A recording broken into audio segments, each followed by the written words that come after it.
Student अस्सलाम वालेकुम। आज के लेक्चर के अंदर हम डिस्कस करेंगे कि फैक्टर वो एजेंट जो एंजाइम की केमिस्ट्री को, जो एंजाइम के स्ट्रक्चर को, उसकी शेप को, उसके 3 डायमेंशनल स्ट्रक्चर को चेंज करते हैं, वो कौन से हैं। हम आज बात करेंगे उन फैक्टर्स की जो एंजाइम की कैटालिटिक एक्टिविटी या कैटालाइसिस पर क्या करते हैं, वो इफेक्ट होते हैं। आज हम इसको डिस्कस करें। तो आज का हमारा टॉपिक है factor affecting on enzyme catalytic activity.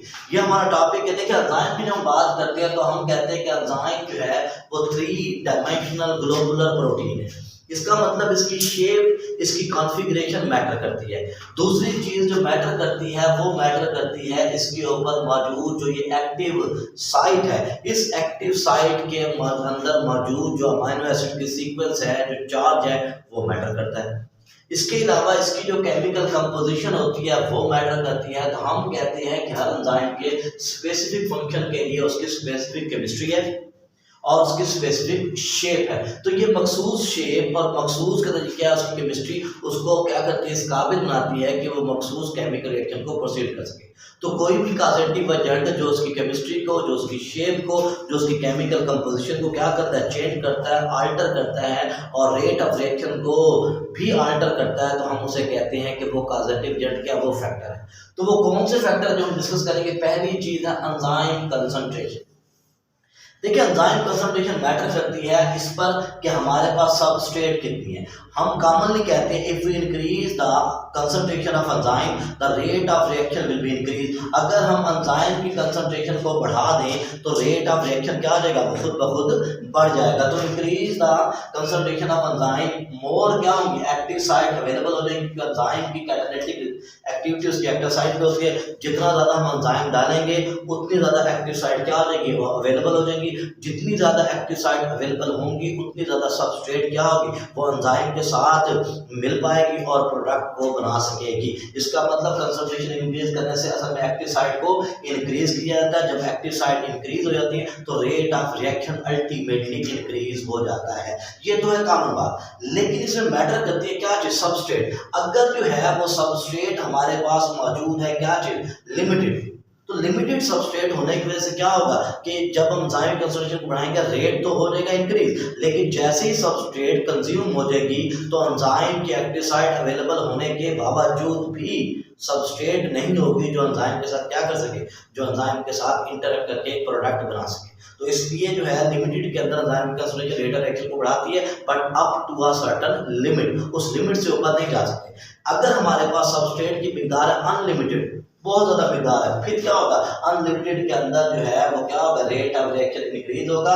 जैसे जैसे हम क्या करेंगे, जैसे जैसे हम जो है वो रेट ऑफ एंजाइम की कंसंट्रेशन को बढ़ाएंगे वैसे वैसे रिएक्शन जो है वो क्या होता जाएगा, वो तेज होता चला जाएगा। तो इसलिए हम कॉमनली कहते हैं कैटालाइसिस क्या होता है, डबलिंग, ठीक है ना, क्या होता है catalysis, double by doubling the enzyme concentration. अगर हम एंजाइम की कंसंट्रेशन को डबल कर दें अनलिमिटेड सबस्ट्रेट तो कैटालाइसिस का अमल भी क्या आता है, वो डबल हो जाता है। एंजाइम को डबल करने से कैटालाइसिस एंजाइम की एक्टिविटी भी क्या आती है, डबल हो जाती है। तो ये हमारे पास है सबस्ट्रेट कंसंट्रेशन। फिर हम बात करते हैं सबस्ट्रेट के बाद जो नेक्स्ट चीज हम वो करते हैं discuss, that is called as enzyme concentration. का नेक्स्ट जो हम डिस्कस करते हैं वो है सबस्ट्रेट कंसंट्रेशन। देखिए, सबस्ट्रेट वो केमिकल होता है जिसके साथ एंजाइम ने क्या करना होता है, काम करना होता है। जिसके साथ एंजाइम ने काम करना होता है हम उसे कहते हैं, वर्क करना होता है, उसे प्रोडक्ट में तब्दील करना होता है, that is called as substrate. अब सबस्ट्रेट की कंसंट्रेशन कैसे इफेक्ट करता है, अगर लो कंसंट्रेशन है, ठीक है ना, सबस्ट्रेट, ठीक है ना, at low concentration rate of reaction will be directly related to substrate, ठीक है ना। अब इसका मतलब क्या होगा, अगर हमारे पास सबस्ट्रेट की मिकदार कम है, एंजाइम्स मौजूद हैं, तो सबस्ट्रेट की मिकदार को बढ़ाने से क्या होगा, वो एंजाइम की अल्टीमेटली जो है वो मिकदार बढ़ती चली जाएगी। तो नतीजा ये होगा कि हमारे पास रेट ऑफ रिएक्शन बढ़ता चला जाएगा। यानी कि हम कह सकते हैं कि सबस्ट्रेट लो है तो हमारे पास क्या एंजाइम मौजूद है, उनकी एक्टिव साइट अवेलेबल है। अगर हम सबस्ट्रेट को बढ़ाएंगे तो एक्टिव साइट क्या होंगी, वो प्रोडक्ट के साथ, सबस्ट्रेट के साथ मिलकर प्रोडक्ट बनाना शुरू कर देगी। लेकिन अगर क्या हुआ, अगर हम एंजाइम की कंसंट्रेशन को रखते हैं कांस्टेंट, फर्ज करें मैंने 10 मोल, समझाने के लिए 10 मोल मैं डाल रहा हूं एंजाइम कंसंट्रेशन, इसका मतलब ये क्या है, ये कांस्टेंट है। अब मैं 1 मोल डालता हूं, सबस्ट्रेट का रिएक्शन शुरू हो जाएगा,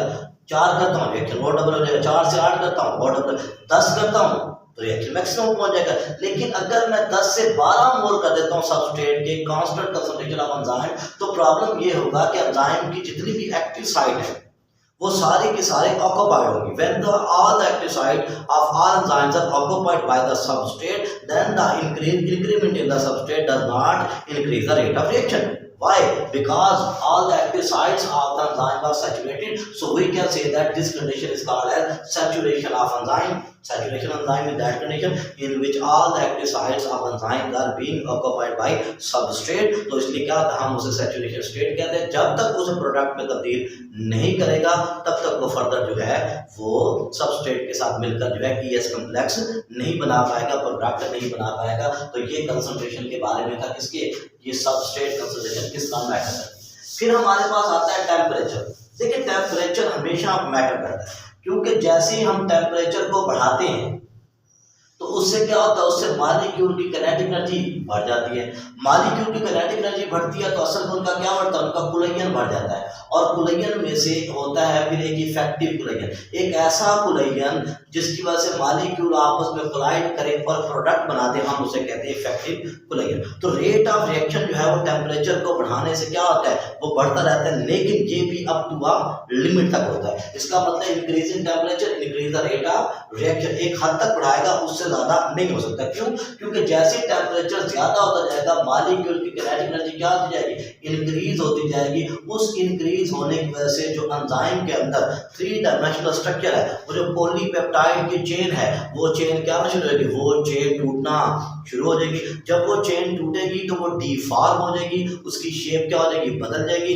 जब उसकी शेप बदल जाएगी और वो डी फॉर्म हो जाएगी तो हम कहेंगे कि ये क्या है, ये जो है असल में हाई टेम्परेचर की वजह से एंजाइम जो है काम करना छोड़ दिया। That process called as denaturation of enzyme, denaturation of enzyme, that phenomena in which the 3-dimensional globular structure, the configuration of enzyme destroy due to high temperature। जो kinetic energy बढ़ी, मॉलिक्यूल की motion बढ़ गई, उनकी जो stability थी, उनकी जो कॉन्फ़िगरेशन थी, that has been damaged। उस डैमेज होने की वजह से एंजाइम ने काम करना छोड़ दिया, तो हम उसे कहेंगे ये एंजाइम क्या होगा, डीनेचर हो गया। लेकिन ये टेम्परेचर अहम रोल अदा करता है, क्योंकि ये जो टेम्परेचर होता है ये हीट देगा। ये हीट दो काम, टेम्परेचर जो है ये इस्तेमाल होगा दो किस्म के लिए, क्योंकि टेम्परेचर हीट देगा और ये हीट इस्तेमाल होगी दो मकसद के लिए। पहले ये हीट इस्तेमाल होगी एक्टिवेशन एनर्जी के लिए। एक्टिवेशन एनर्जी क्या होती है, हम जानते हैं, the minimum amount of energy to start a chemical reaction. अब केमिकल रिएक्शन को स्टार्ट करना है तो ये क्या करेगा, एक्टिवेशन एनर्जी को लोअर करेगा। उसे लोअर करने के लिए ये हीट इन्वॉल्व होती है। दूसरी ये जो काम होता है, ये जो हीट टेम्परेचर दिया जाता है, it is used for the, ठीक है ना, क्या होता है, यूज ऑफ काइनेटिक एनर्जी। अब मॉलिक्यूल की काइनेटिक एनर्जी है ये उसके लिए इन्वॉल्व होती है हीट, क्योंकि काइनेटिक एनर्जी मिलेगी, मॉलिक्यूल की मोशन बढ़ेगी तो उनका कुलयन बढ़ेगा। जब उनका कुलयन बढ़ेगा तो आपस में टकराएंगे, इफेक्टिव कुलयन करेंगे, और इस इफेक्टिव कुलयन की वजह से क्या बनेगी, प्रोडक्ट बनेगी। तो इस तरह टेम्परेचर जो है वो क्या करता है, इफेक्ट करता है। फिर हर एंजाइम के काम करने के लिए एक स्पेसिफिक टेम्परेचर की रिक्वायरमेंट होती है। अब वो मखसूस टेम्परेचर जिस पर कोई एंजाइम मैक्सिमम एक्टिविटी को शो करे, that temperature at which an enzyme shows maximum activity is called as optimum temperature. तो हम इस टेम्परेचर को क्या कहते हैं, इस टेम्परेचर को कहते हैं ऑप्टिमम टेम्परेचर। जैसे हमारी बॉडी का टेम्परेचर जो है वो 37 डिग्री सेंटीग्रेड है, that is optimum temperature for the working of our body enzyme. अगर ये टेम्परेचर बढ़ जाए तो हमारे एंजाइम काम करना छोड़ देंगे, अगर कम हो जाए तो भी उनके लिए क्या हो जाएगा, प्रॉब्लम हो जाएगा। तो टेम्परेचर इस तरह जाके एंजाइम पर एज ए फैक्टर जो है वो इफेक्ट करता है। फिर टेम्परेचर के बाद नेक्स्ट चीज आती है, वो आती है पीएच। पीएच होती है negative log of H I, हम ये बोलते हैं सर। इस तरह क्या होगा, POH क्या होगी, नेगेटिव लॉग ऑफ OH। अब नेगेटिव लॉग है OH या H, इसका मतलब है pH tells us about the acidity and basicity. अब pH जो है वो मैटर करती है। अगर जो है pH में हुआ स्लाइड चेंज, यानी कि pH पे ज्यादा चेंज है, जैसे हमारे ब्लड की pH है 7.39, अगर ये 4 पे पहुंच जाए कोई मसला नहीं, स्लाइड चेंज है, दैट कैन बी बेरेबल। अगर तो स्लाइड चेंज हुआ है pH में, तो स्लाइड चेंज क्या करेगा, स्लाइड चेंज करेगा ये कि जो एक्टिव साइट पर अमाइनो एसिड्स हैं, इन अमाइनो एसिड को आयोनाइज कर देगी, स्लाइड चेंज इन pH। सिर्फ अमीनो एसिड को आयनाइज नहीं करेगी, बल्कि क्या करेगी, बल्कि जो है वो अमीनो एसिड के साथ साथ जो सबस्ट्रेट है उस सबस्ट्रेट को भी आयोनाइज कर देगी, जिसकी वजह से क्या होगा, कंपैटिबिलिटी या आपस में मिलने की जो इस्तात है वो कम हो जाएगी और रिएक्शन थोड़ा सा रिटार्ड हो जाएगा। हम कहेंगे कि पीएच जो है वो मैटर करती है for the functioning of enzyme and slight change in pH will ionise the amino acid which are present on the active site.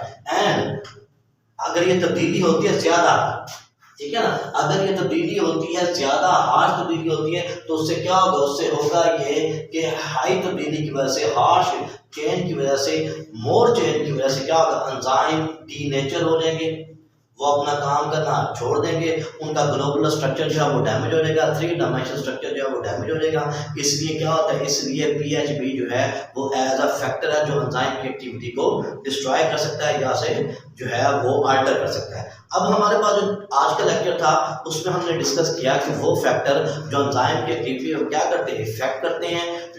Next lecture के अंदर हम डिस्कस करेंगे इंशाल्लाह इनहेबिटर्स को, और इसके बाद हम डिस्कस करेंगे इंशाल्लाह चैप्टर नंबर 4 को।